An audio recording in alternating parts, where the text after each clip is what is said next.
అమ్మల కన్నా అమ్మవు నీవే, మా జగదంబవు నీవే, మా జగదంబవు నీవే.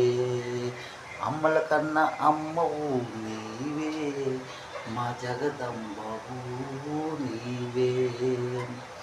పార్వతి లక్ష్మి సరస్వతమైన నీవే నమ్మా. పార్వతి లక్ష్మి సరస్వత అమ్మవు అయినా నీవే నమ్మా.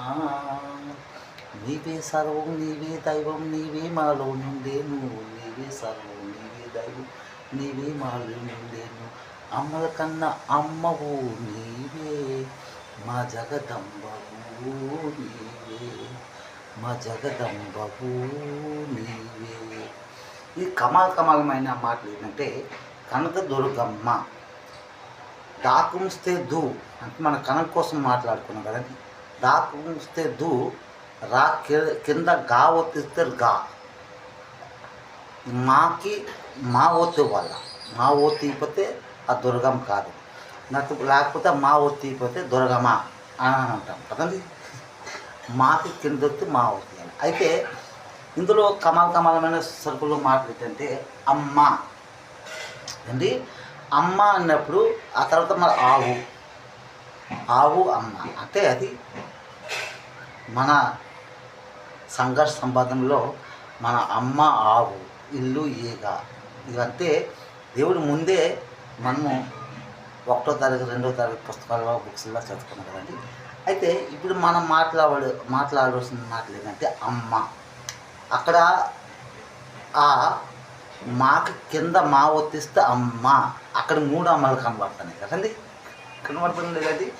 ఆ మా కింద మా ఇదో మా అదో మా ఇదో మా 3 అమ్మలు అక్కడ కనబడతాయి. అంటే అది పార్వతి లక్ష్మి సరస్వతి రూప దర్శనం. కమాలు మాట్లాడి అందులోనే బ్రహ్మం విష్ణు శంకరుడు 3 అక్కడ దర్శనం కనపడతాయి. ఆ 3 రూప దర్శనమే ఈ అమ్మ కనకదుర్గమ్మ దర్శనం. ఇది కమాలమైన స్వర్గంలో మాటలు. అయితే మరి కాళమ్మ గంగమ్మ అయ్యమ్మలు కూడా ఉన్నారు కదా, ఉన్నారు లేదండి. కాళమ్మ గంగమ్మ అందరూ దాంట్లోనే కనిపిస్తారు.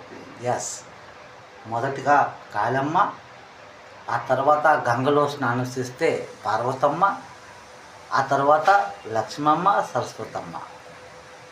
కమాల్ మాటలు.